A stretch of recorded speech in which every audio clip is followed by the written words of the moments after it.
Assalamualaikum warahmatullahi wabarakatuh. Nama saya Gali Jota Lintang Cakrawala dari kelas 10 IPS 4. Di sini saya akan menyampaikan ceramah tentang sholat. Bismillahirrahmanirrahim. Assalamualaikum warahmatullahi wabarakatuh. Segala puji bagi Allah Subhanahu wa taala yang telah melimpahkan banyak nikmat dan karunia-Nya kepada kita. Mulai dari nikmat sehat, nikmat lapang, hingga nikmat yang tiada tara nilainya, yaitu berupa nikmat iman dan Islam.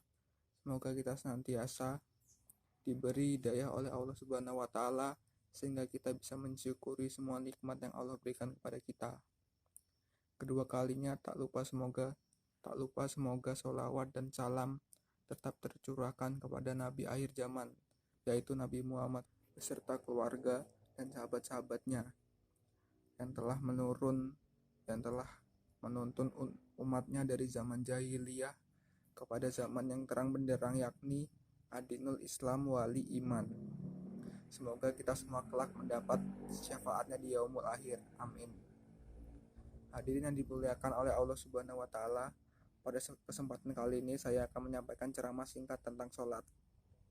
Allah Subhanahu wa taala dan Rasul-Nya telah banyak memberi tahu melalui firman-firman-Nya kepada kita bahwa mendirikan sholat sangatlah penting.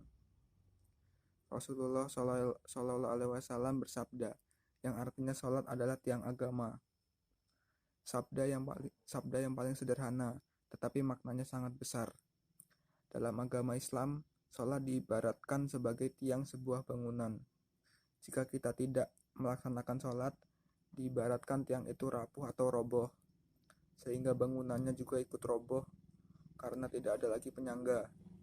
Rasulullah Shallallahu Alaihi Wasallam bersabda, yang diriwayatkan oleh Imam Bukhari, yang artinya, seandainya mereka tahu pahala sholat subuh dan asar, niscaya mereka akan mendatanginya meskipun dalam merangkak. Dalam setiap sholat subuh yang kita jalankan, terdapat banyak keutamaan yang bisa kita dapatkan. Salah satunya keutamaan yang bisa didapatkan dengan melaksanakan sholat subuh yaitu mendapatkan persaksian dari malaikat subuh. Begitu juga dalam sholat wajib yang lain. Allah selalu menawarkan pahala yang banyak kepada hamba-hambanya yang beriman.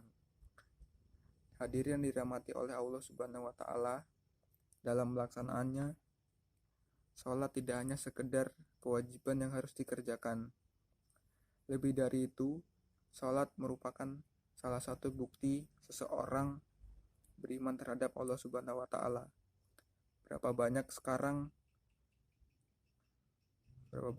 manusia yang dengan mudahnya, bahkan tanpa ada rasa sesal, meninggalkan sholat. Berapa banyak orang yang meninggalkan sholat hanya karena menonton bola semalaman. Berapa banyak rela pekerja meninggalkan sholat demi kebahagiaan dunia semata. Pertanyaan-pertanyaan di atas sudah seharusnya kita membuktikannya dengan selalu menjalankan sholat wajib dalam keadaan apapun.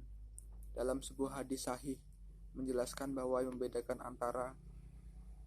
antara orang mukmin dan kafir adalah sholatnya.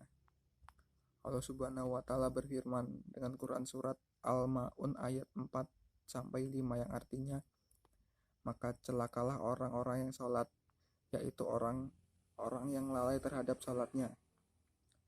Dalam surat ini Allah Subhanahu wa taala mengawali kata celaka bagi orang-orang yang lalai dalam sholatnya, karena kalimat celaka ini sering kali oleh Allah digunakan untuk menasihati orang kafir. Dengan arti lain, bahwa orang yang lalai terhadap sholatnya maka disejajarkan dengan orang kafir. Sehingga tidak heran jika dalam hadis Nabi Muhammad yang telah dijelaskan sebelumnya bahwa yang menjadi pembeda antara mukmin dan kafir adalah dari sholatnya. Hadirin yang dirahmati oleh Allah Subhanahu wa taala, sebagaimana yang telah disampaikan oleh Rasulullah Shallallahu Alaihi Wasallam dalam hadisnya mengenai keutamaan sholat. Maka sebagai utamanya, melakukan sholat wajib 5 waktu ini dengan hati yang lapang adalah sebuah kewajiban. Selain itu, dalam menjalankan sholat harus dengan kesyukuran, keikhlasan, dan juga keistiqomahan sehingga kita dapat terhindar dari golongan orang-orang yang lalai dalam sholat. Sebelum saya menyelesaikan ceramah pada hari ini, mari kita berdoa kepada Allah Subhanahu wa Ta'ala agar kita dijauhi dari perilaku-perilaku orang yang dengan sengaja dan mudahnya melalaikan sholat. Semoga kita selalu diberikan kemampuan untuk saling menasehati dalam kebaikan dan menjauhi segala larangan. Saya akhiri, wassalamualaikum warahmatullahi wabarakatuh.